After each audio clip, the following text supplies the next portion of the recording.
محترم سامعین کرام، عزیز دوستو، بزرگوں، اللہ جل جلالہ نے ہمیں اسلام جیسی عظیم، کامل اور مکمل نعمت عطا فرمائی ہے۔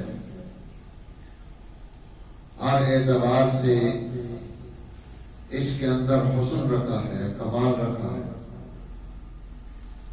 اور اسے سہل و آسان بنایا ہے کہ انسان اس پر عمل کرنا چاہے تو اس کے لیے اسے کوئی مشکل پیش نہیں آتی، کوئی پریشانی نہیں ہوتی، پرابلم نہیں آتی۔ وہ اس پر عمل کرتا چلا جاتا ہے اور آسانی سے کرتا چلا جاتا ہے۔ جہاں اسلام نے عبادات کی گفتگو کی، عقائد کی گفتگو کی، نیکی اور خیر کے راستے بتلائے، وہیں پر انسانی سماج اور سوسائٹی میں ان تمام عبادات و طاعات و نیکیوں کو قبول کرانے والی چیز وہ رزق حلال ہے۔ رزق حلال اور عقل حلال یہ ایک بنیادی اور لازمی اور لابدی جز ہے مسلمان جماعت کے لیے، کہ ان کا کھانا، ان کا پینا، ان کا پہننا، یہ سب چیزیں حلال اور طیب مال میں سے ہونی چاہیے، حرام اور ناجائز مال میں سے نہیں ہونی چاہیے۔ اسی لیے حضور نبی اکرم صلی اللہ علیہ وسلم نے ارشاد فرمایا کہ ایک آدمی ایک عظیم الشان عبادت کرنے کے لیے گھر سے نکلتا ہے، بیت اللہ الحرام کا قصد کرتا ہے، اللہ کے گھر کی طرف رجوع کرتا ہے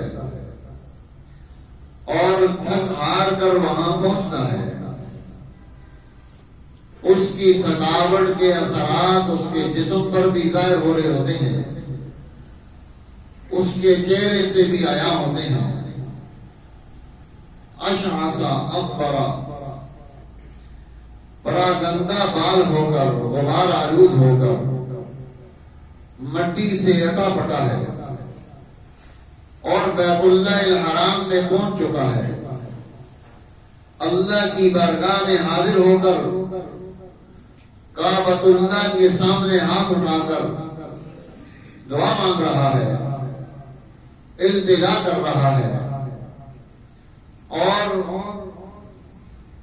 مأکلہ حرام، کھانا حرام کا ہے، مشربہ حرام، پینا حرام کا ہے، ملبسہ حرام، اس کا لباس اور پہننا حرام کا ہے۔ اللہ فرماتے ہیں فَأَنَّا يُسْتَجَابُ لِذَلِكَ، اے میرے بندے، رزق حرام کے ہوتے ہوئے میں تیری دعا کیسے قبول کر لوں کہ تو نے اپنی زندگی کی بنیاد حلال پر نہیں رکھی، معیشت کی بنیاد حلال پر نہیں رکھی، حرام پر رکھ دی ہے۔ اسلام ایک مستقل اقتصادی نظام انسانی سماج اور سوسائٹی کو دیتا ہے، اسے معاشی طور پر پوری قوم کو من حیث القوم آگے بڑھانا چاہتا ہے، ترقی دینا چاہتا ہے، اور اس میں اسی لیے دین اسلام نے جو لوگ کنز خزانہ بنا کر رکھتے ہیں، قرآن حکیم نے واضح طور پر یہ اعلان کیا والذین یکنزون الذھب والفضہ، جس نے سونے اور چاندی کو خزانہ بنا لیا، ولا ينفقونها فی سبیل اللہ، اور اسے اللہ کی مخلوق پر خرچ نہیں کیا، اللہ کے راستے میں نہیں دیا، فبشرہم بعذاب علیم، آپ انہیں عذاب علیم کی خوشخبری سنا دیں۔ یوم یحمى علیہا فی نار جہنم، اس عذاب علیم کی وضاحت خود قرآن حکیم کر رہا ہے۔ یحمى علیہا فی نار جہنم، اس مال و زر کو، اس سونے اور چاندی کو جہنم کی آگ سے گرم کیا جائے گا، اسے ہیٹ دی جائے گی۔ فَتَقْوَى بِهَا جِبَاهُهُمْ وَجُنُوبُهُمْ وَظُهُورُهُمْ، اس کی پیشانی کو داغا جائے گا، اس کی سائڈوں کو داغا جائے گا، اس کی پیٹھ کو داغا جائے گا، اور یہ اعلان ہوگا ہذا ما کنزتم لانفسکم، یہ ہے جو تم نے اپنی ذات کے لیے خزانہ بنا کر رکھا تھا۔ فکنزوا ما کنتم تکنزون، اب اس کا تم مزہ چکھ لو، جو تم نے خزانہ جمع کیا تھا آج اس کی تمہیں یہ سزا مل رہی ہے۔ تو سونے اور چاندی کو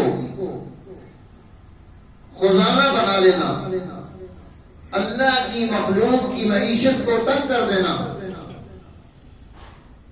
ان کی ضرورتوں میں یہ کام نہ آ سکے، دین اسلام نے اس پر بشرہم بعذاب علیم، آپ انہیں عذاب علیم کی خوشخبری سنائیں کہ یہ ملے گا۔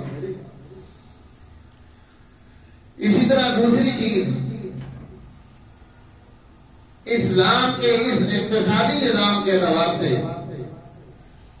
وہ احتکار کی ہے کہ کوئی جماعت یا فرد یا کوئی گروپ وہ وسائل معیشت پر قبضہ کر لیتا ہے۔ حضور نبی اکرم صلی اللہ علیہ وسلم نے اس سے بھی منع کر دیا کہ کوئی آدمی وسائل معیشت اپنے قبضے میں کر لے اور اللہ کی مخلوق کو محروم المعیشت کر دے، مارکیٹ پر اس کی مناپلی ہو، قبضہ ہو، سٹاک کر لیا جائے، چیزوں کو بلیک مارکیٹ بن جائے، اللہ کی مخلوق کو تنگ کر دیا جائے، مصنوعی طور پر بحران پیدا کر دیا جاتا ہے چیز کو پیچھے روک کر، تاکہ ہم اس سے دگنا تگنا مال کما سکیں، زیادہ کما سکیں۔ وسائل معیشت کے ساتھ جو اس طرح کرتا ہے اس کو بھی حضور نبی اکرم صلی اللہ علیہ وسلم نے پسند نہیں کیا، اور آپ نے فرمایا المحتکر ملعون، یہ لعنتی ہے، ملعون ہے، اس پر پھٹکار ہے کہ اس نے اللہ کی مخلوق کے وسائل کو اپنے پاس جمع کر کے انہیں محروم کر دیا، مجبور کر دیا، پریشان حال کر دیا۔ اسلام انسانی سوسائٹی میں انفاق فی سبیل اللہ کی، اللہ کے راستے میں اللہ کی مخلوق پر خرچ کرنے کی تلقین کرتا ہے، رہنمائی دیتا ہے۔ اسی لیے قرآن حکیم نے بار بار اس بات کی طرف توجہ دلائی۔ 700 مرتبہ قرآن حکیم نے اقامت صلاۃ کا حکم دیا ہے، نماز قائم کرو، اور اتنی ہی مرتبہ جہاں اقامت صلاۃ فرمایا وہاں ایتاء زکات کا بھی حکم دیا، زکات ادا کرو، مال کو اللہ کے راستے میں خرچ کرو، اس مال میں سے 2.5% نکال کر اللہ کے راستے میں دے دو۔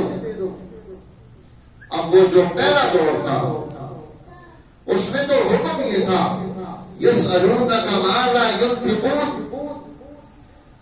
آپ سے آ کر پوچھتے ہیں کہ ہم کیا خرچ کریں اللہ کے راستے میں، کیا چھوڑیں اپنے پاس۔ قل العفو، میرے محبوب آپ انہیں بتا دیں ضرورت سے زائد سارا مال اللہ کے راستے میں خرچ کریں، کچھ بھی نہیں چھوڑنا۔ اس لیے حضرت ابو ذر غفاری رضی اللہ تعالیٰ عنہ وہ بڑی سختی کرتے تھے اس پر، جس کے پاس دیکھتے اسے بڑی سرزنش کرتے کہ تیرے پاس یہ کیوں آ؟ ان کا اپنا موقف تھا اس وقت۔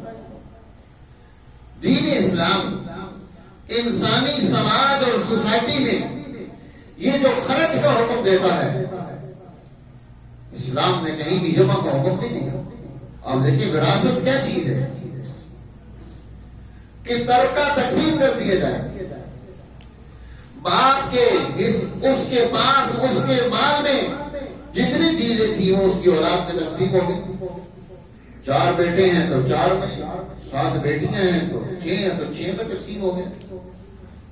اس کا قانون دیا، یوصیکم اللہ فی اولادکم للذکر مثل حظ الانثیین۔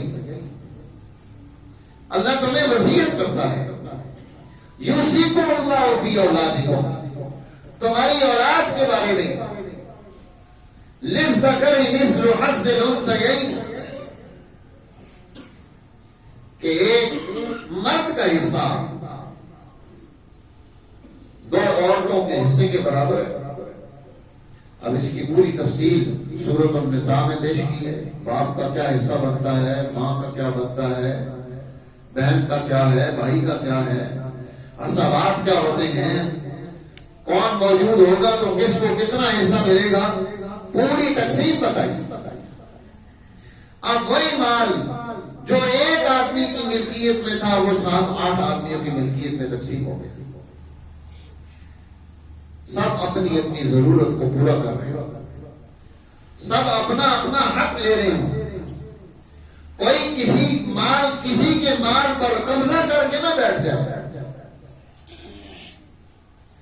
اسی لیے اللہ جل جلالہ نے جب انسان نے یہ اعتراض کیا کہ تو نے مجھے رسوا کیا ہے، تو نے مجھے ذلیل کر دیا ہے، اللہ فرماتے ہیں نہیں ایسی بات نہیں ہے، کلا ایسا ہرگز نہیں کہ میں تمہیں رسوا کر دوں، میں تمہیں ذلیل کر دوں۔ میں اپنی مخلوق کو کیوں ذلیل کروں گا، میں نے انہیں پیدا کیا ہے۔ انسان اس کی قدرت کا شاہکار ہے۔ کنت کنزا مخفیا، اللہ فرماتے ہیں میں چھپا ہوا خدا نہ تھا، فعرفت ان اعرفا، میں نے چاہا کہ کائنات میں میرا تعارف پیدا ہو جائے، فخلقت الخلق لیعرفا، اپنی تعارف کے لیے، اس پہچان کے لیے میں نے انسان کو پیدا کیا ہے۔ ہم تو اس کا تعارف ہے، ہم اس کی پہچان ہیں، اس نے ہمیں پیدا کیا ہے۔ کرمنا بنی آدم، اس نے بنی آدم کو کرامت عطا کی ہے، عزت و برتری و فضیلت عطا کی ہے۔ وحملناہم فی البر والبحر، اس نے اسے خشکی اور تری میں اسے قوت اور طاقت اور جرأت دی ہے کہ ان کو استعمال کر کے اپنی ضرورت کی چیزیں نکال سکتا ہے۔ وَرَزَقْنَاهُمْ مِنَ الطَّيِّبَاتِ، اللہ فرماتے ہیں ہم نے انہیں طیبات میں سے رزق عطا کیا ہے، پاکیزہ چیزیں پیدا کی ہیں اس کے کھانے کے لیے، یہ بیمار نہ ہو، اس کے اندر بد اخلاقیاں پیدا نہ ہو، جرائم نہ ہے۔ حلال اور حرام کی تمیز بتائیے۔ وَفَضَّلْنَاهُمْ عَلَىٰ كَثِيرٍ مِّمَّنْ خَلَقْنَا تَفْضِيلًا، ہم نے اپنی ساری مخلوقات میں سے سب سے زیادہ اسے فضیلت اور مرتبہ اور شان عطا کی۔ اللہ فرماتے ہیں میں تمہیں کیوں ذلیل کر دوں گا، میں تمہیں رسوا کیوں کر دوں گا، کلا ایسا ہرگز نہیں ہو سکتا۔ بل لا تکرمون الیتیم، تم نے اپنے لیے تدبیر خود بنائی ہے ذلیل ہونے کی، تم اپنی سوسائٹی میں یتیم کی عزت نہیں کرتے تو اللہ تمہیں کیوں عزت دے گا۔ وَلَا تَحَاضُّونَ عَلَىٰ طَعَامِ الْمِسْكِينِ، تم محتاج کے کھانے پر ترغیب بھی نہیں دیتے کسی کو کہ اس کی ضرورت پوری ہو جائے۔ وَتَأْكُلُونَ التُّرَاثَ أَكْلًا لَمًّا، تم وراثت کا سارا مال سمیٹ کر اپنے پیٹ میں رکھنا چاہتے ہو، سارا ہڑپ کر لینا چاہتے ہو۔ وَتُحِبُّونَ الْمَالَ حُبًّا جَمًّا، تم جی بھر کر مال سے محبت کرتے ہو. یہ 4 خامیاں قرآن نے بیان کی ہیں. ان 4 خامیوں کی وجہ سے تمہیں ذلیل کیا جا رہا ہے. میں نے ذلیل نہیں کیا. اللہ فرماتے ہیں کلا، ہرگز ایسا نہیں ہے، میں اپنی مخلوق کو ذلیل نہیں کرتا. اس مخلوق میں سے جو ذلیل ہوگا وہ اس لیے ہوگا اس نے یہ 4 خامیاں پیدا ہوگی. اب انہیں ایڈریس کر دیا قرآن نے، پیش کر دیا، سمجھا دیا، بڑی وضاحت کے ساتھ بات کر دی. اور ایک مقام پر نہیں، بار بار اس کو بیان کیا جا رہا ہے، یہ ریپیٹ کیا جا رہا ہے. بل لا تکرمون الیتیم، تم یتیم کی عزت نہیں کرتے. ولا تحاضون علی طعام المسکین، تم محتاج کے کھانے کی ترغیب بھی نہیں چلاتے. وتأکلون التراث اکلا لما، تم وراثت کا سارا مال اکیلے کھا جانا چاہتے ہو. وتحبون المال حبا جما، تم جی بھر کر مال سے محبت کرتے ہو، باقی سب محبتیں غائب. یہ 4 خامیاں ہیں جنہوں نے احانم تمہیں ذلت کے گڑھے میں ڈال دیا ہے، پریشانی کے گڑھے میں ڈال دیا. تو اسلام انسانی سماج اور سوسائٹی میں ایک اقتصادی اور معاشی ایک سسٹم دیتا ہے کہ اس کے ذریعے سے انسانی سوسائٹی آگے بڑھے. اب آپ جب اسلام کے اس غلبے کے دور کو دیکھیں گے، وہاں پر ان اصولوں کی وجہ سے کہ قرض نہیں بنایا جا رہا، احتکار نہیں ہے، مزدور اور کارخانے دار کی لڑائی نہیں ہے، سوسائٹی کا ہر فرد ترقی کر رہا ہے، ہر گھر ترقی کرتا ہے، ہر بچہ اور بچی اسے علم ہے، اس کے حقوق محفوظ ہیں، اس کے مسائل حل ہیں، اسے دنیا کی ساری نعمتیں اس کی دہلیز پر اسے میسر آتی ہیں. اسلام نے یہ کر کے دکھایا ہے. یہ کوئی کہانی اور قصہ نہیں ہے کہ صرف کہانی اور قصہ ہو. یہ دور اسلام گزار کے آ چکا ہے. اس لیے اب اس میں سے اسلام کے اقتصادی اصولوں میں سے ایک چیز زکات بھی ہے کہ جو آپ پر 2.5% آپ لازم کر دی. میں نے کل العقد تھا، آپ کا 2.5% دینی ہے. 2.5% کے اعتبار سے جس کے پاس سونے کا نصاب ہو، چاندی کا نصاب ہو، جتنے وسائل اس کے پاس موجود ہیں، اس نے اس میں سے اللہ کا حق ادا کرنا. اور پھر یہ ارشاد فرمایا وَفِي أَمْوَالِهِمْ حَقٌّ مَعْلُومٌ، تمہارے مال میں یہ حق معلوم ہے، لِلسَّائِلِ وَالْمَحْرُومِ، سائل کے لیے جو تم سے سوال کر کے لے رہا ہے، اور وہ جو محروم المعیشت ہے لیکن ہاتھ نہیں پھیلاتا، اسے بھی تمہیں تلاش کرنا، اس تک پہنچانا ہے. اس لیے فرمایا زکات قنطرۃ الاسلام، یہ اسلام کا پل ہے. حضرت سیدنا ابو بکر صدیق رضی اللہ تعالیٰ عنہ نے اعلان جہاد کر دیا ان لوگوں کے خلاف جنہوں نے زکات کا انکار کر دیا. اسلام کے مستقل اصولوں میں سے جہاں نماز ہے، حج ہے، زکات ہے، ان کو پیش کیا ہے. تو میرے دوستو، مسلمان نے اپنی ذمہ داری سے ادا بڑھاؤ، اللہ کا حق ادا کرنا ہے، اللہ کی مخلوق کا حق ادا کرنا ہے، رشتوں ناتوں کے حقوق ادا کرنے ہیں، تو دنیا میں کامیابی ملے گی، آخرت میں بھی کامیابی ملے گی.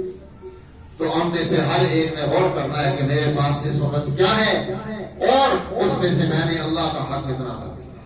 اللہ جل جلالہ ہمیں ان حقوق کو قائم کرنے کی توفیق نصیب فرمائے تاکہ ہم دنیا میں بھی سرخروں، آخرت میں بھی سرخروں.